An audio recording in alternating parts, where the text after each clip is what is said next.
Hey everyone, look at the ghetto rat pretending she belongs here. Tyler Morrison's voice boomed across Whitmore University's packed cafeteria. Maya Johnson sat alone, quietly eating her sandwich. At 19, her thrift store clothes immediately marked her as an outsider in this elite world. Tyler grinned wickedly as three fraternity brothers flanked him, phones already recording for entertainment. He grabbed Maya's lunch tray and deliberately flipped it. Food splattered across her lap, sauce staining her only clean shirt. Maya stood slowly, sauce dripping from her clothes.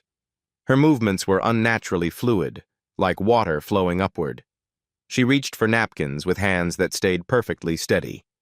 Tyler stepped closer, invading her space. Maybe Daddy's food stamps can buy new clothes.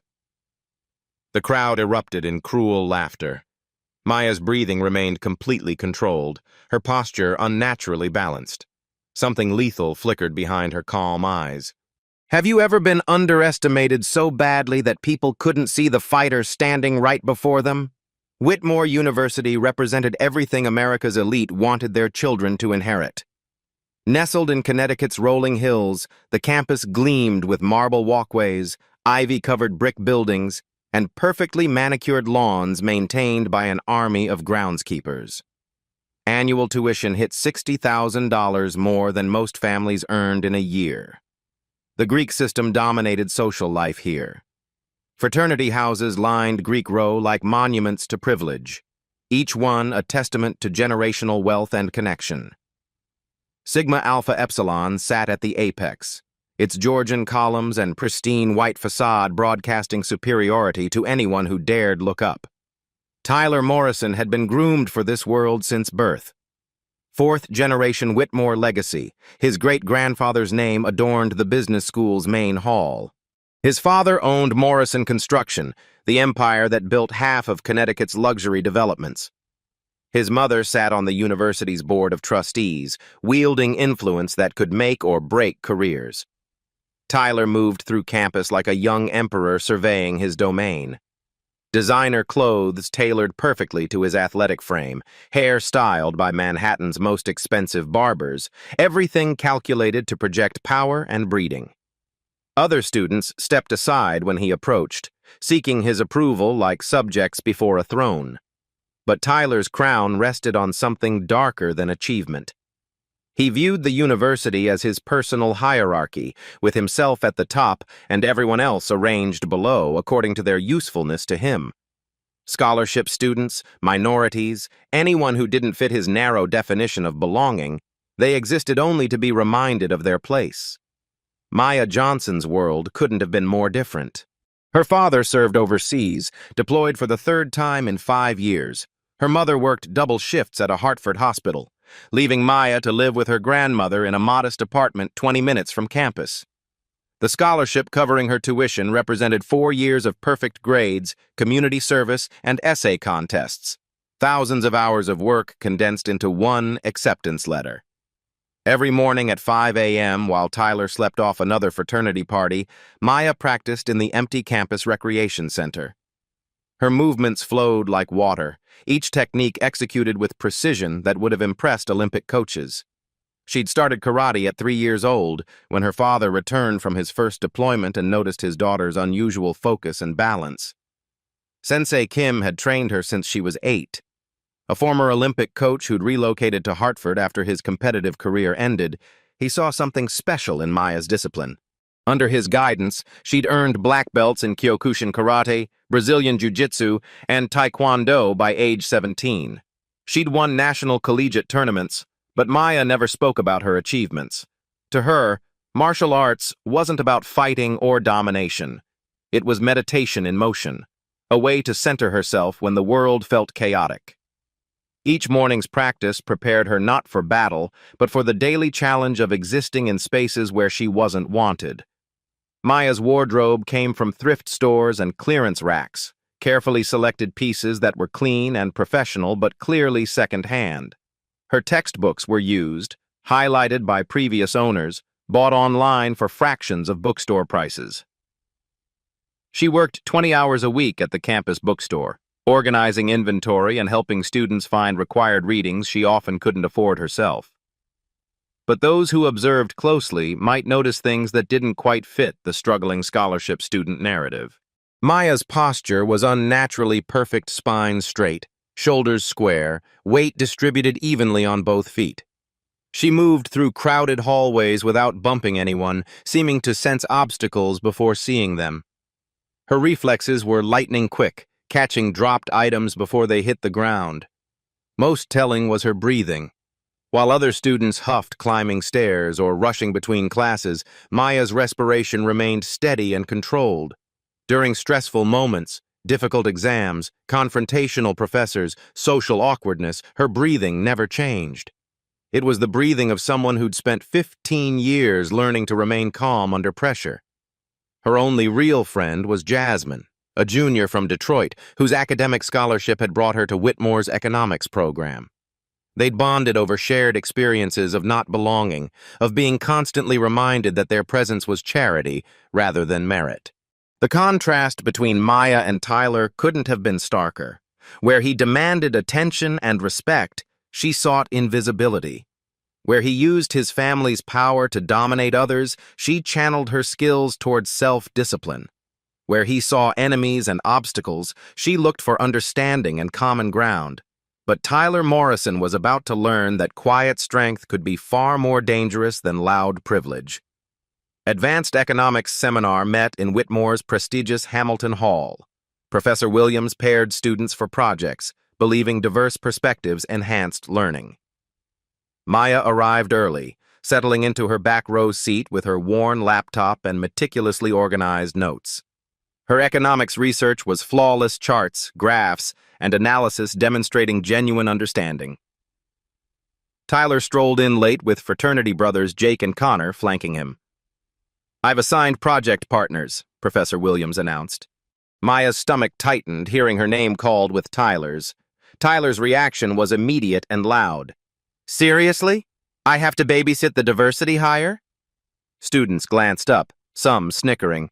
Maya kept her expression neutral, breathing shifting to controlled rhythm. She opened her laptop, revealing months of research-detailed economic models and international trade analysis. Tyler peered at her screen dismissively. "Did you plagiarize this from Wikipedia? Hood rats don't understand real economics." Before Maya could respond, Tyler slammed her laptop shut deliberately. "That was my semester's work," Maya said quietly. "Prove it," Tyler grinned, pulling out his phone to record. "Your ghetto word against mine." He picked up his large coffee cup, holding it over Maya's laptop. His eyes never left hers as he slowly tilted it. Hot liquid poured across the device, seeping into every crevice, destroying months of research. "Oops," Tyler said with mock concern. "Maybe welfare queens shouldn't have nice things." Jake and Connor burst into laughter, recording Maya's humiliation. Other students looked away uncomfortably. Professor Williams returned as Maya desperately tried saving her laptop with paper towels. Coffee had done irreversible damage. "Maya, be more careful with beverages around electronics," he said without investigating. Tyler played the concerned classmate perfectly. "I warned her, Professor. She was so careless." Maya looked up from her destroyed laptop, meeting Tyler's smug expression. Something dangerous flickered in her dark eyes, not anger, but cold calculation. She bowed respectfully. "I apologize for the disruption." As Maya knelt wiping coffee from the floor, Tyler leaned close enough only she could hear. "Welcome to Whitmore Scholarship, bitch. This is just the beginning." Maya's hands stilled for one moment. Tyler had no idea the woman kneeling before him had trained since childhood to handle far more dangerous opponents than entitled college bullies. Tyler Morrison's morning routine unfolded like a ritual of privilege in his corner suite at the Sigma Alpha Epsilon house. The marble bathroom gleamed under designer lighting as he examined himself in mirrors that cost more than most students' monthly budgets. His walk-in closet displayed rows of designer shirts, each one worth a week of Maya's bookstore wages. Breakfast waited downstairs, prepared by the house staff his family's donations helped fund. Tyler descended the grand staircase like a prince reviewing his domain, fraternity brothers already gathering around him with phones and eager grins. "Dad always says maintaining standards is a responsibility," Tyler explained to his audience. "You can't let the wrong element take over or the whole system collapses." In Tyler's worldview, Whitmore existed as a carefully constructed hierarchy. Legacy families like his occupied the apex, their children destined for Wall Street, political power, and country club memberships. Scholarship students represented chaos, unpredictable variables that threatened the natural order. Maya's very presence challenged everything Tyler believed about how the world should work. Her academic excellence, despite her background, suggested that merit might matter more than birthright, a concept that terrified him more than he could admit. The escalation began subtly during Maya's first week after the laptop incident. Tyler positioned himself strategically in hallways, timing his movements to create accidental shoulder checks. Each collision was calculated, hard enough to hurt, subtle enough to seem unintentional. But Maya absorbed every impact without stumbling, her martial arts training providing balance Tyler couldn't understand. "Weird," he muttered to Jake after their third failed attempt to knock her down. "It's like she's made of concrete." Week 2 brought social media warfare. Tyler's Instagram post featured Maya's scholarship application photo alongside the caption, "When diversity quotas go too far, #Whitmore standards #maintain excellence." Within hours, it garnered 300 likes from Greek life and legacy students. Comments flooded in with increasing cruelty. "Why do we even let these people in? My tuition shouldn't subsidize charity cases. She probably cheated on her entrance exams." Maya saw every comment but never responded. Her silence only emboldened Tyler's followers, who interpreted her restraint as confirmation of their superiority. Week 3 escalated to public humiliation in the main dining hall during peak lunch hours. Tyler spotted Maya in the food line and saw his opportunity for maximum audience impact. "Back of the line, welfare queen," Tyler announced loudly, stepping directly in front of her. "People who actually pay tuition eat first." Students immediately pulled out phones, sensing viral content. Maya stood her ground, meeting Tyler's eyes with unsettling calm. "I have as much right to be here as anyone," Maya said quietly. Tyler stepped closer, using his height advantage to loom over her. "Rights? You think you have rights at this institution? This isn't some community college in the projects." Maya's breathing shifted to the controlled rhythm Sensei Kim had drilled into her since childhood. Tyler noticed her stance change subtly, feet positioning themselves with mathematical precision, weight distributing perfectly between both legs. "What's that supposed to be?" Tyler laughed, though something in Maya's posture made him slightly uncomfortable. "Some tough girl poses from the streets?" He shoved Maya's shoulder hard, expecting her to stumble backward into other students. Instead, Maya absorbed the force completely, remaining motionless as Tyler's own momentum carried him slightly off balance. The crowd murmured in surprise. Tyler's attacks usually sent his targets scrambling for safety, but Maya stood like a mountain, immovable and unnaturally stable. "Bitch thinks she's strong," Connor laughed nervously behind his camera. Tyler's face reddened with embarrassment and growing anger. His public humiliation of Maya was supposed to demonstrate his dominance, but her supernatural balance made him look clumsy instead. Week 4 brought academic sabotage through family connections. Tyler's father made strategic phone calls to university administrators, questioning Maya's test scores and demanding investigation into potential cheating. Dean Patterson summoned Maya to his office, surrounded by intimidating portraits of wealthy donors and university founders. The meeting felt like a trial where she was presumed guilty. "Maya, concerns have been raised about your recent performance improvements," Dean Patterson said uncomfortably. "Your test scores have increased dramatically since enrollment." Maya sat perfectly straight, hands folded calmly in her lap. "I study 6 hours every night and work with tutors when possible. Of course, the dean continued. But given your background and the significant jump in your academic performance, some community members find it difficult to believe these improvements are entirely your own work. The implication hung in the air like poison. Maya was being accused of cheating not because of evidence, but because her success challenged assumptions about what scholarship students could achieve. I can provide study schedules, library records, and tutor testimonials, Maya offered quietly. Dean Patterson waved dismissively.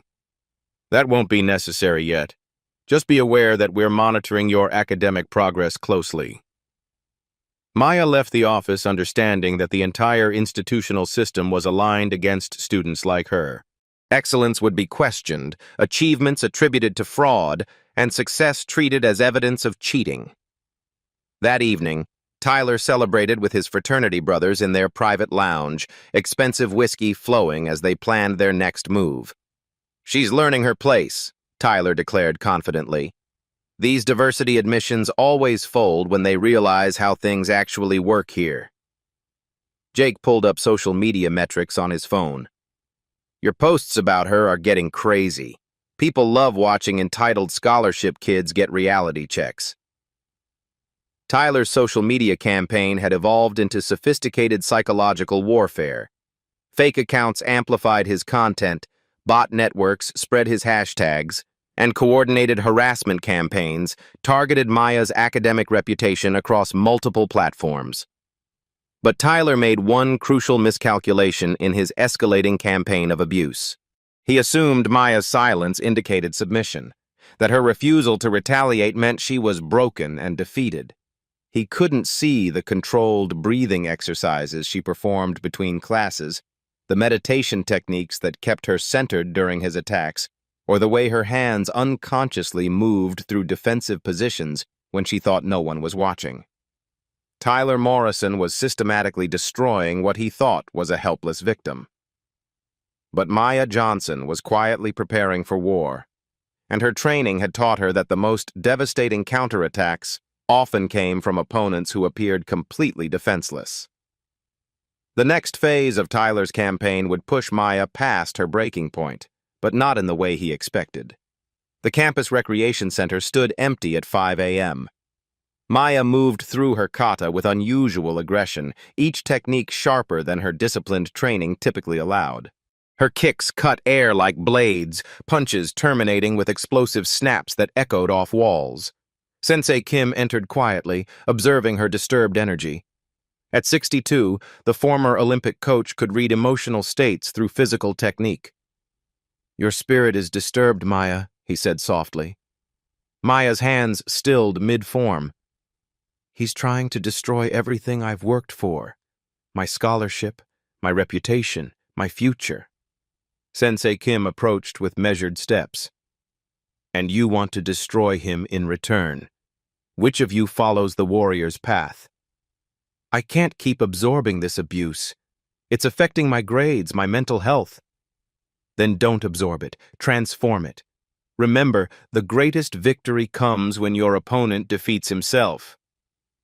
Maya began pacing, her analytical mind shifting into strategic mode. He needs an audience. Everything he does is performed for social media validation. And without that audience? He's just another insecure boy hiding behind family money. Her phone buzzed with Jasmine's text. Meet me at the library, found something important. 20 minutes later, Maya found Jasmine surrounded by laptops and documents. Her friend had been systematically documenting Tyler's harassment campaign. Half the campus is tired of Greek life's bullying, Jasmine explained, showing spreadsheets and social media analytics. They're just scared of retaliation. Maya studied the meticulous evidence screenshots, timestamps, witness testimonies from other targeted students. Look at this pattern, Jasmine pointed. Tyler escalates with the maximum audience. He backs down when isolated. His power comes from social validation. Maya understood immediately. Tyler's greatest strength was his critical weakness. Remove the audience, his identity crumbled. We fight him psychologically, Maya murmured. Let him reveal his character when he thinks he's winning. Maya's phone buzzed.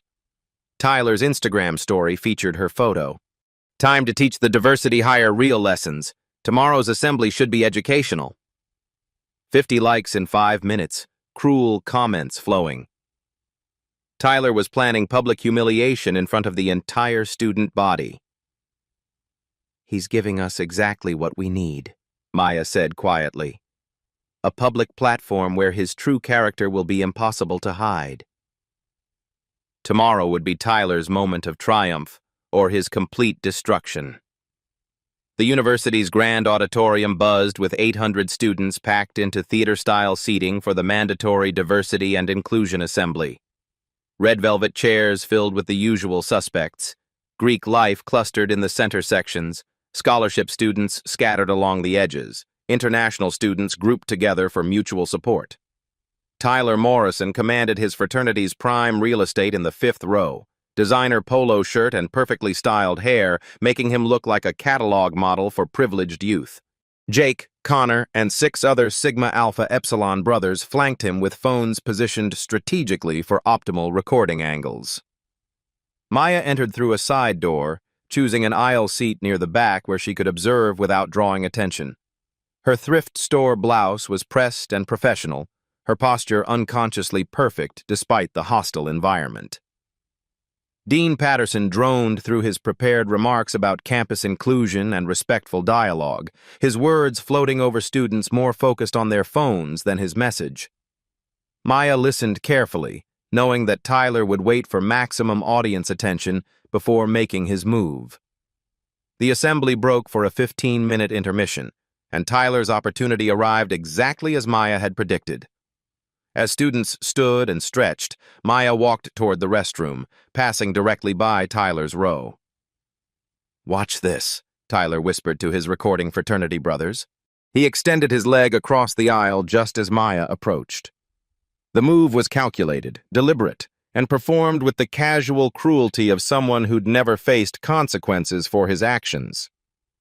Maya's foot caught Tyler's ankle, but instead of stumbling forward as he expected, she caught herself with supernatural balance. Her martial arts reflexes engaged automatically, absorbing the disruption with fluid grace that made the attack look clumsy rather than effective. Tyler's face flushed with embarrassment. His signature move had failed spectacularly, making him appear foolish in front of his recording audience. "Watch where you're stepping, ghetto trash," Tyler announced loudly enough for half the audience to hear. "Maybe learn some basic manners." Students throughout the theater turned toward the commotion, phones immediately emerging from pockets and purses.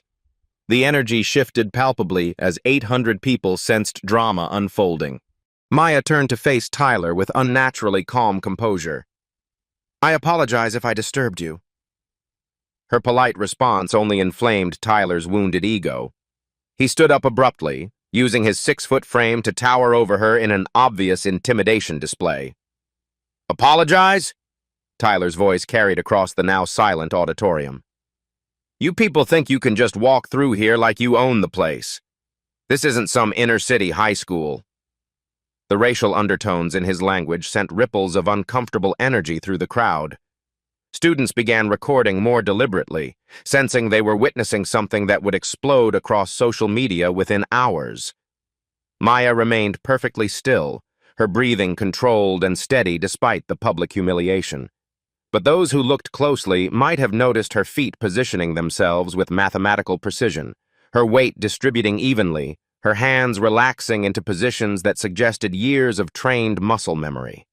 "I was simply walking to the restroom," Maya said quietly, her voice carrying clearly in the acoustic-perfect theater. "Walking," Tyler laughed mockingly, playing to his audience by recording phones.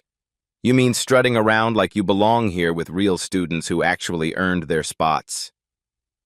He stepped closer, invading Maya's personal space with aggressive body language designed to make her back down publicly. "Let me guess. Affirmative action got you in, welfare keeps you fed, and now you think you're equal to people who actually deserve to be here." The crowd stirred uneasily. Tyler's language had crossed from bullying into openly racist territory. but his fraternity brothers continued recording with encouraging grins.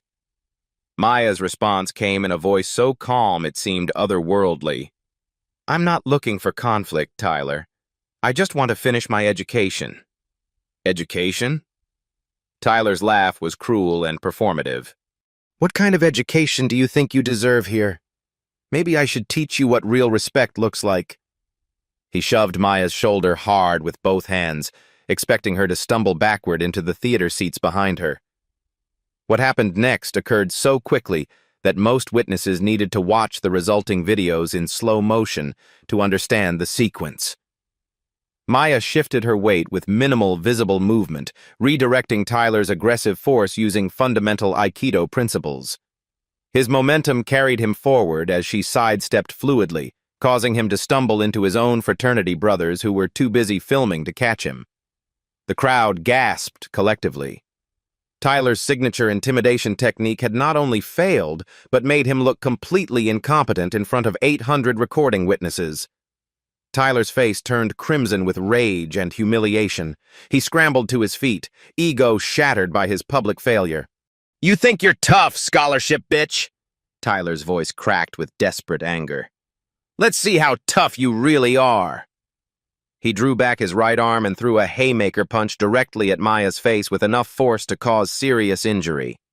The attack was vicious, intentional, and captured from multiple angles by dozens of phones.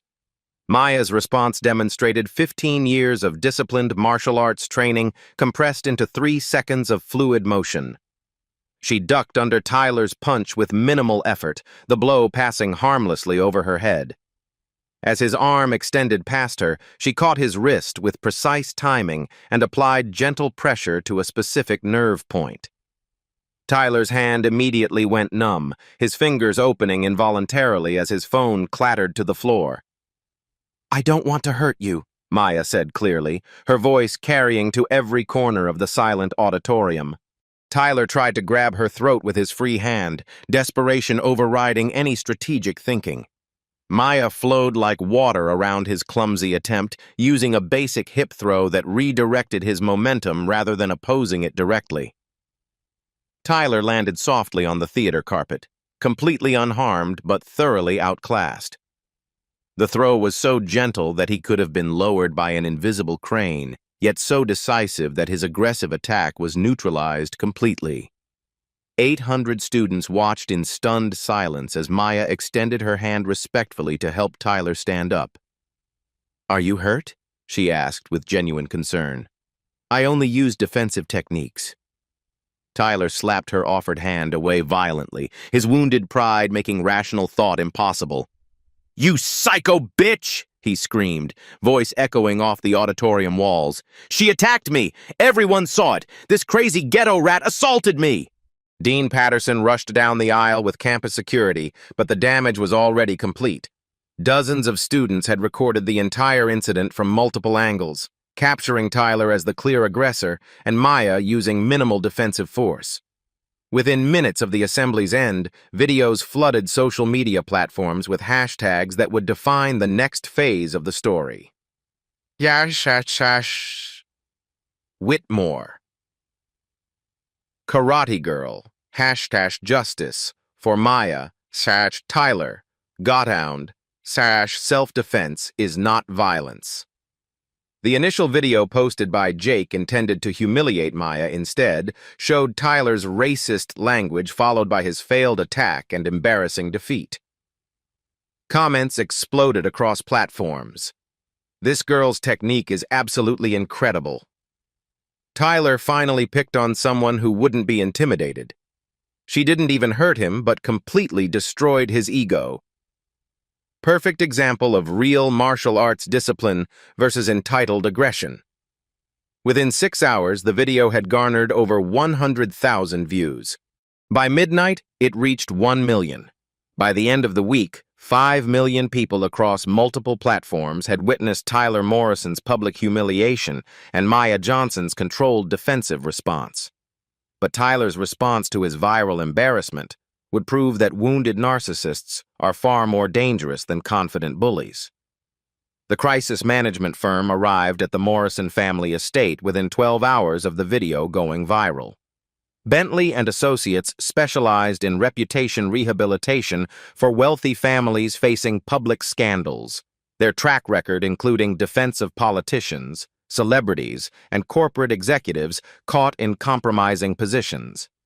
Tyler's father, Richard Morrison, paced his mahogany-paneled home office while 3 consultants analyzed social media metrics on multiple screens.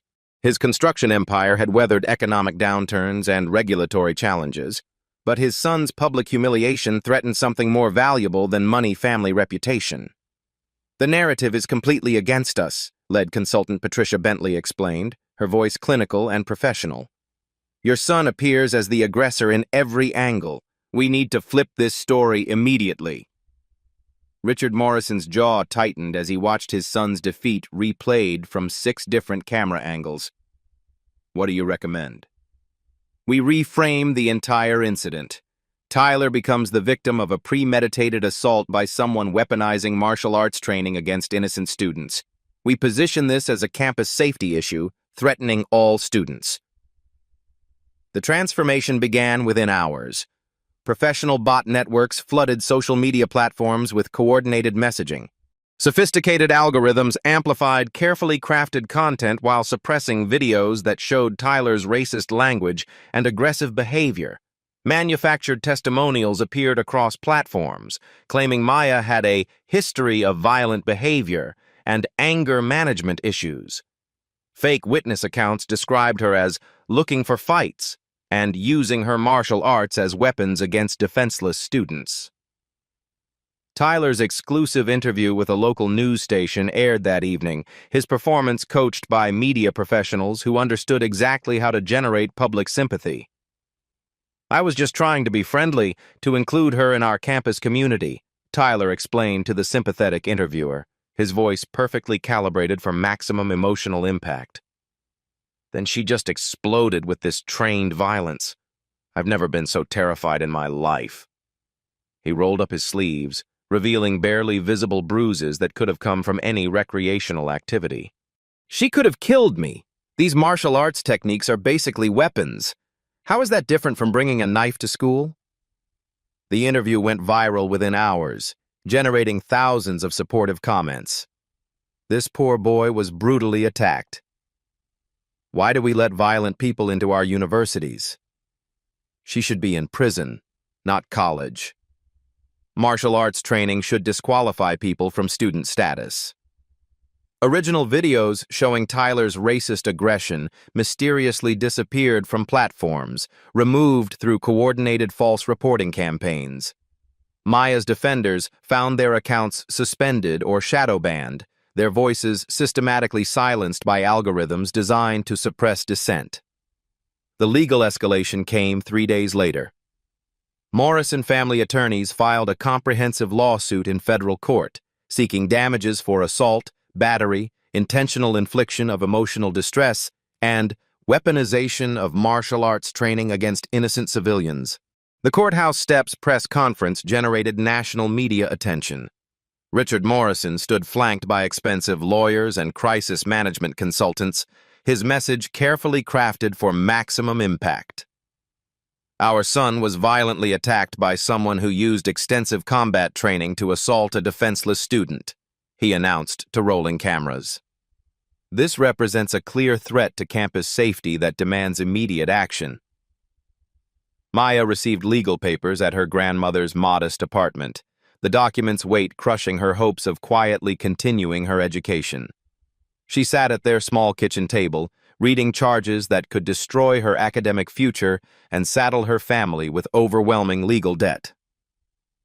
The federal hearing took place 2 weeks later in an intimidating courthouse where Maya's family felt completely out of place. They sat on hard wooden benches facing a legal team that cost more per hour than her grandmother's monthly Social Security check. Morrison's lead attorney was Margaret Thornfield, a Harvard-trained litigator specializing in high-profile civil cases.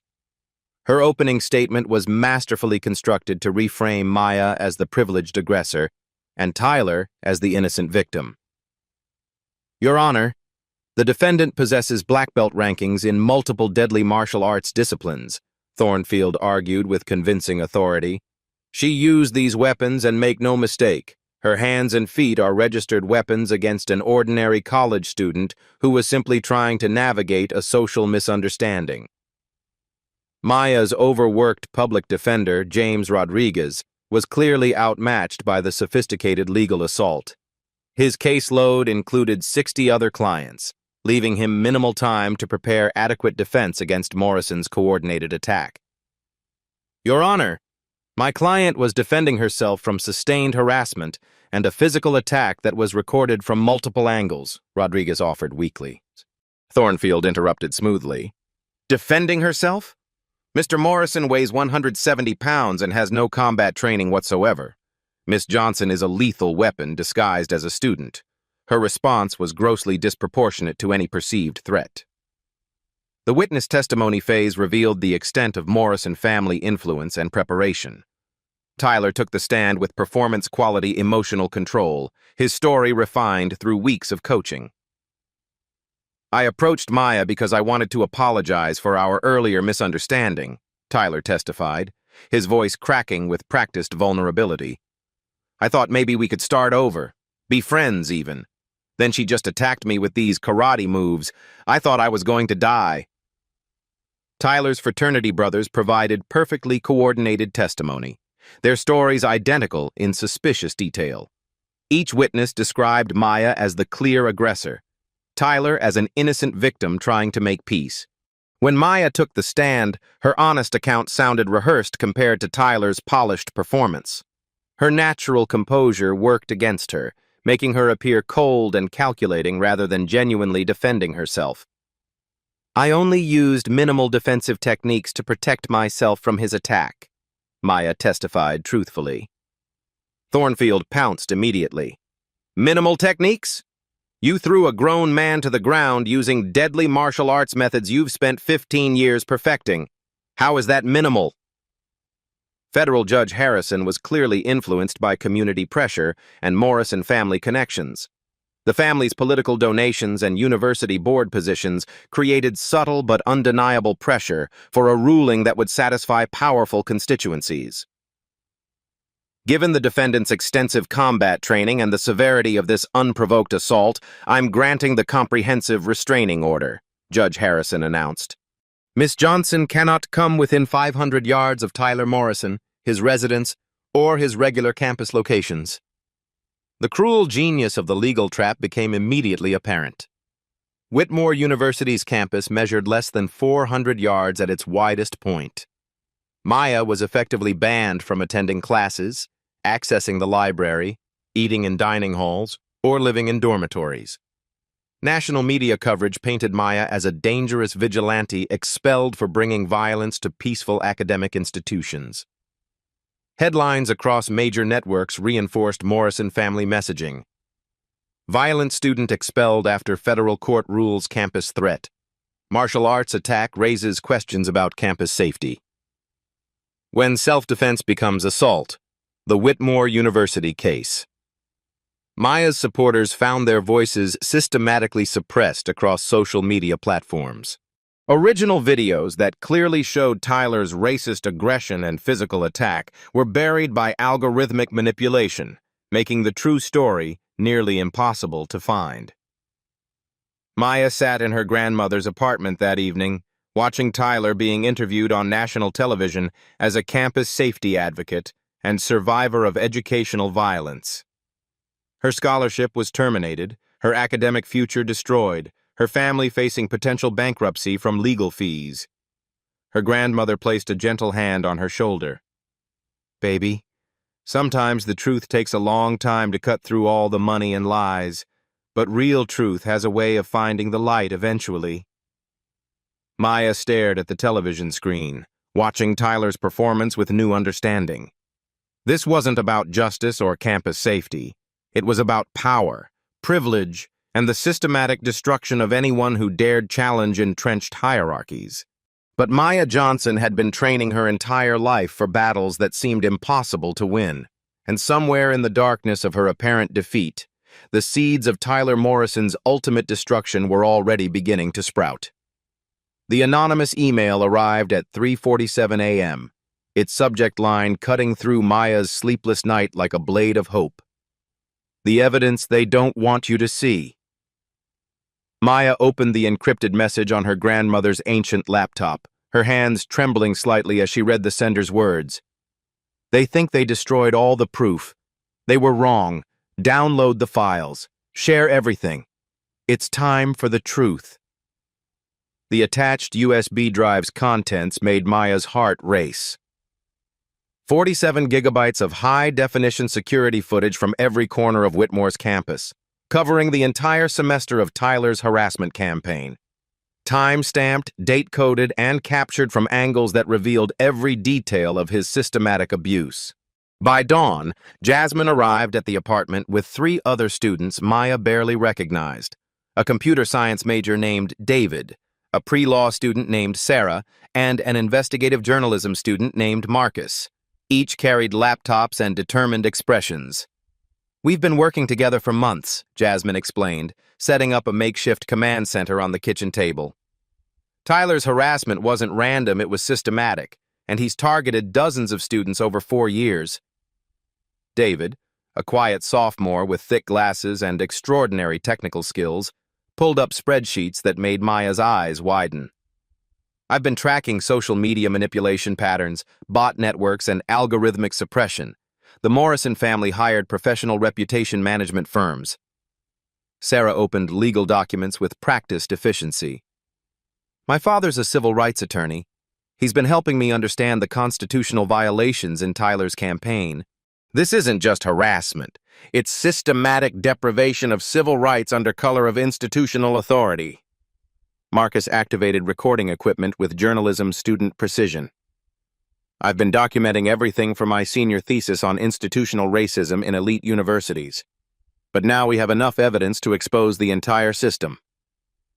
The evidence was overwhelming. Security footage showed Tyler planning attacks, coordinating with fraternity brothers, and deliberately targeting students who wouldn't fight back.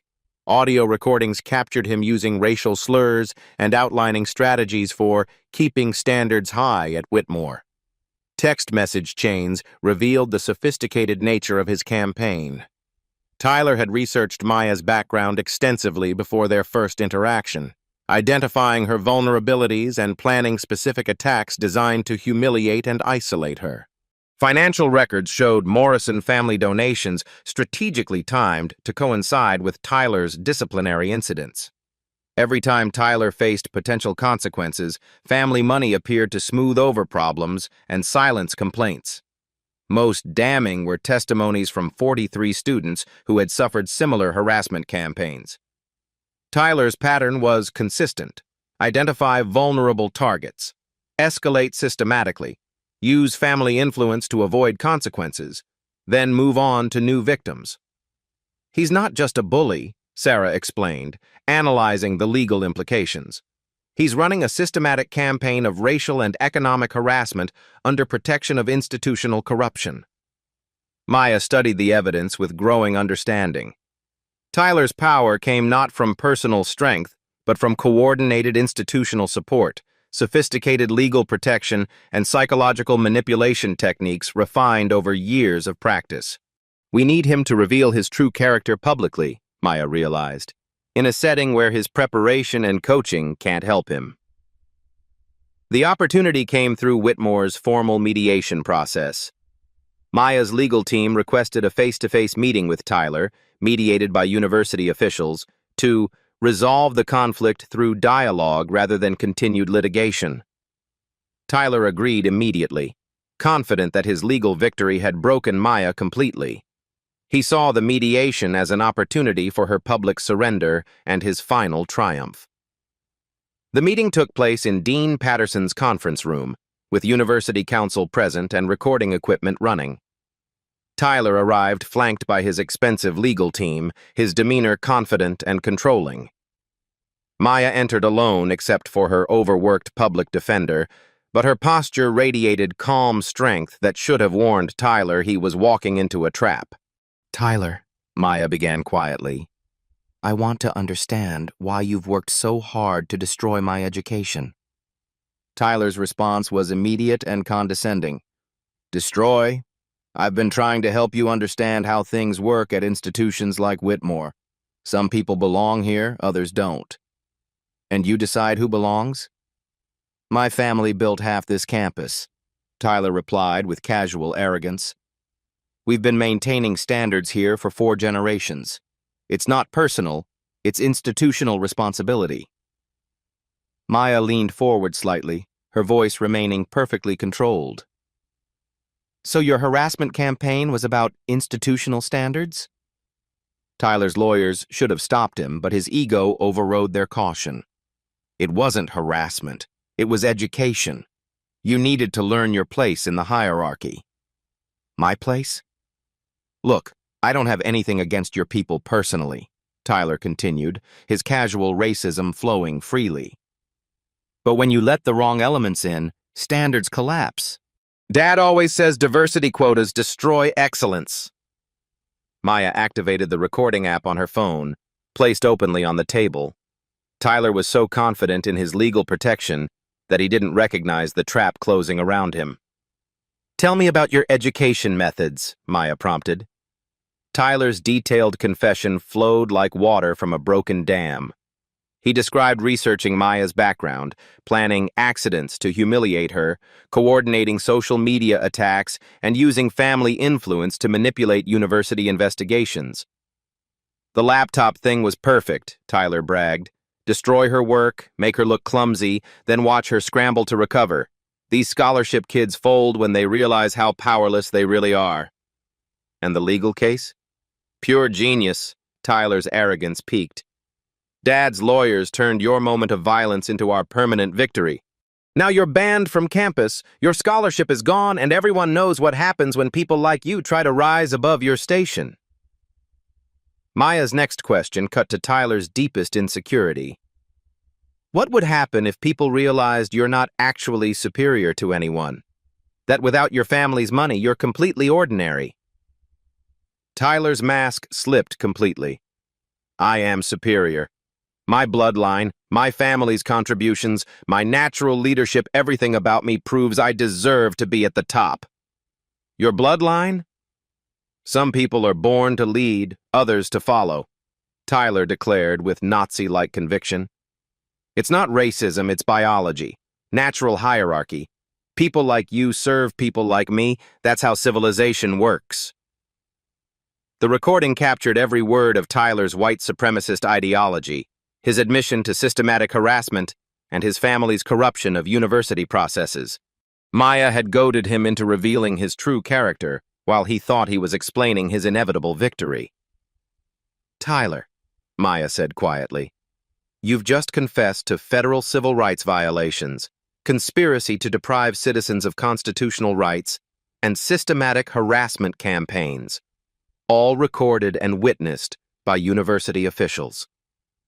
Tyler's face went white as he realized what had happened. You can't. That recording isn't legal. My lawyers will what? Maya smiled for the first time in months. Explain to federal prosecutors why your family corrupted university processes to cover up your racist harassment campaigns? Tyler lunged across the conference table, his composure completely shattered. You scheming bitch, I'll destroy you! Maya's response was swift and precise. As Tyler tried to grab her throat, she applied a gentle joint lock that immobilized him completely without causing injury, all while university counsel and recording equipment documented his violent attack. I think this meeting is concluded, Maya said calmly, maintaining perfect control while Tyler writhed helplessly in her defensive hold. Tyler Morrison had just destroyed himself more completely than any physical defeat could have accomplished. His recorded confession would soon become evidence in federal civil rights investigations, his family's corruption exposed, and his true character revealed to the world. The psychological battle was over, and Maya Johnson had won without throwing a single offensive technique. Tyler's desperate lunge across the conference table marked the exact moment his carefully constructed world began collapsing. Maya's defensive joint lock immobilized him completely, while Dean Patterson and University Counsel watched in horror, their recording equipment capturing every second of his violent breakdown. "That's completely unacceptable behavior, Mr. Morrison," Dean Patterson declared, his voice shaking with the realization that Whitmore University had been harboring a systematic civil rights violator. "Security will escort you from campus immediately." Within hours, Maya's strategic evidence release created a digital tsunami that no amount of Morrison money could contain. The 47 gigabytes of security footage flooded social media platforms simultaneously, uploaded by dozens of student accounts coordinated by Jasmine's network. #Justice. For Maya exploded across every platform as the original unedited videos resurface. The hashtag generated over 2 million interactions in the first 6 hours, driven by authentic outrage rather than manufactured bot campaigns. Tyler's recorded confession played on loop across social media, his white supremacist ideology and systematic harassment admissions shocking viewers who had initially supported him. Comment sections erupted with genuine horror. This psychopath was planning racist attacks for months. His family paid to cover up civil rights violations. Maya showed incredible restraint dealing with this monster. Tyler needs to be in federal prison, not college. The Morrison family's crisis management firm abandoned their client within 24 hours, recognizing that Tyler's recorded confession made reputation rehabilitation impossible. Professional bot networks went silent, algorithmic manipulation ceased, and truth flooded back into public consciousness. Federal authorities moved with unprecedented speed. The FBI's Civil Rights Division launched a formal investigation into Tyler's harassment campaign and his family's corruption of university processes. The Department of Education opened parallel inquiries into Whitmore's institutional discrimination. Judge Harrison's restraining order was dismissed with prejudice, the federal court acknowledging that it had been obtained through perjury and manufactured evidence. Maya's full scholarship was restored with additional academic support and a formal university apology. Tyler faced immediate suspension pending comprehensive investigation. His Harvard Business School acceptance was revoked after administrators reviewed his recorded confession. Graduate programs across the country quietly removed his name from consideration lists. The Morrison family's construction empire faced coordinated boycotts as their corruption became public knowledge. University contracts worth $50 million were canceled immediately, with other institutions reviewing their relationships with the company. But Tyler's personal destruction was just beginning. His fraternity expelled him unanimously, his brothers desperate to distance themselves from his recorded racism. Former friends blocked his social media accounts, deleted photos containing his image, and publicly denounced his behavior. The academic investigation revealed Tyler's extensive cheating history, protected for years by family donations and administrative corruption. His grades were retroactively reviewed, revealing systematic dishonesty that invalidated his entire academic record. Criminal charges followed swiftly. Federal prosecutors filed conspiracy charges related to civil rights violations, while state authorities pursued harassment and assault cases. Tyler's legal team, once confident in their client's protected status, began negotiating plea agreements. Maya's private meeting with Tyler occurred 3 weeks later, arranged through her legal team in a neutral location with security present. Tyler appeared broken, his arrogant demeanor replaced by hollow defeat. "Maya, Tyler's voice cracked as he struggled to form words. "I realize now that everything I did was completely wrong. I destroyed people's lives because I was terrified of being ordinary." Maya listened without interruption, her composure unchanged by his apparent remorse. "I know this doesn't fix anything," Tyler continued, "but I need you to understand that your strength exposed something terrible in me that needed to be stopped."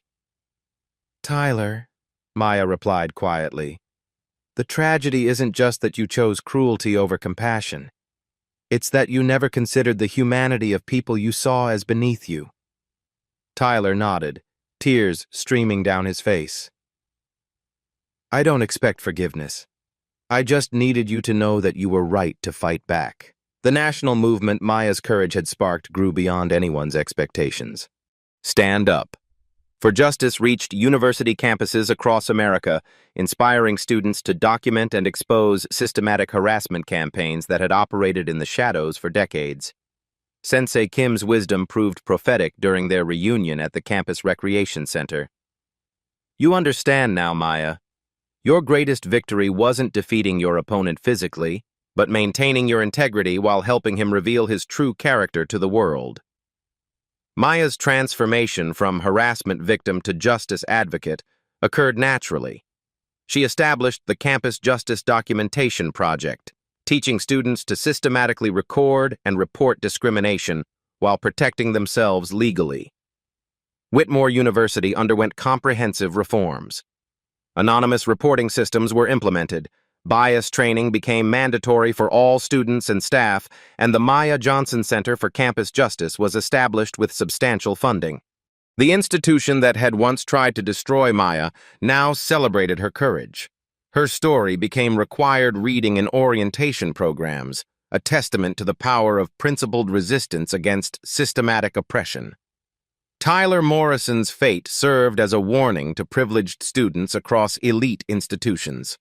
His federal conviction resulted in 2 years in minimum security prison, 5 years probation, and mandatory community service in programs serving the communities he had targeted. His family's reputation never recovered.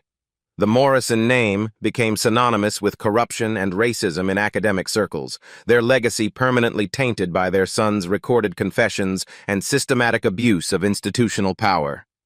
Maya Johnson had achieved something far greater than personal vindication. Her courage had exposed and destroyed an entire system of protected harassment, creating lasting change that would protect future generations of students from the cruelty she had endured.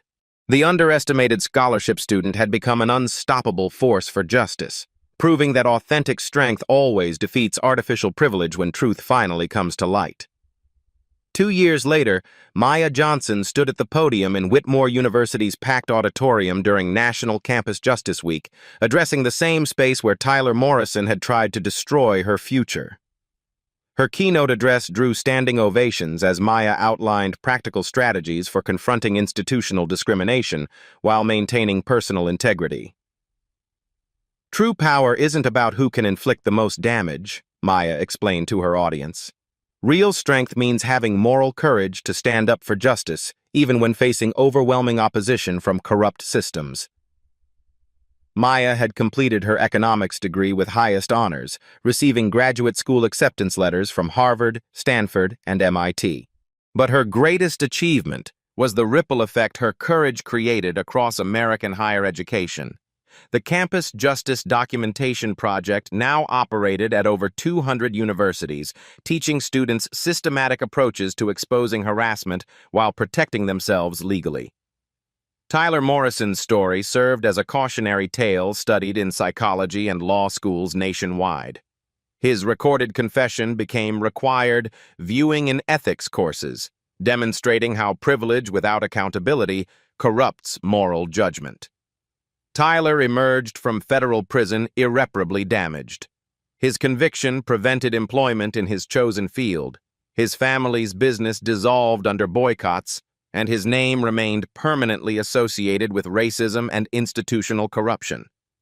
He now worked minimum-wage construction jobs, attended mandatory counseling, and performed court-ordered community service. During their final encounter, Tyler broke down completely. "I destroyed everything because I was terrified that without my family's money I was nothing special," he confessed. "Your courage exposed the monster I had become." The quantified impact was staggering. Campus harassment decreased 80% at institutions implementing Maya's protocols. Student reporting increased 400% as anonymous systems reduced retaliation fears. The Maya Johnson Center for Campus Justice processed over 1,500 cases, achieving justice in 93% of documented incidents. Her systematic evidence collection revolutionized how universities addressed discrimination. Most importantly, Maya's story inspired students to refuse silent suffering. The hashtag Stand Up for Justice movement reached millions who found courage in her example. Maya concluded her address with direct challenges. Every person here has hidden strengths that could change someone's life. The question isn't whether injustice exists, we know it does. The question is whether you'll find your way to fight it. Share your stories in the comments below. Tell us about times when you were underestimated or found hidden strength. Use #MyHiddenStrength to help others discover their warrior spirit. Subscribe for more stories of people who refuse to accept injustice silently. Share this video with anyone who needs to remember that authentic strength defeats artificial privilege when truth comes to light. Maya's final message resonated across the auditorium. Sometimes the person being underestimated most severely is exactly who society needs to witness rising up with dignity. Be that person. Find your inner warrior. Stand with those who need defenders. The video concluded with Maya teaching self-defense to diverse student groups. Her grandmother's words provided perfect closure. That young woman always had everything she needed inside herself. She just had to learn the right time to reveal it to the world. Final statistics demonstrated lasting impact. 25 million views generating $75,000 for campus justice organizations, 500 students enrolling in character-based martial arts programs, and policy changes at 75 universities nationwide. Maya Johnson proved the meek could inherit the earth, not through violence, but through unshakable moral integrity, inspiring others to demand justice.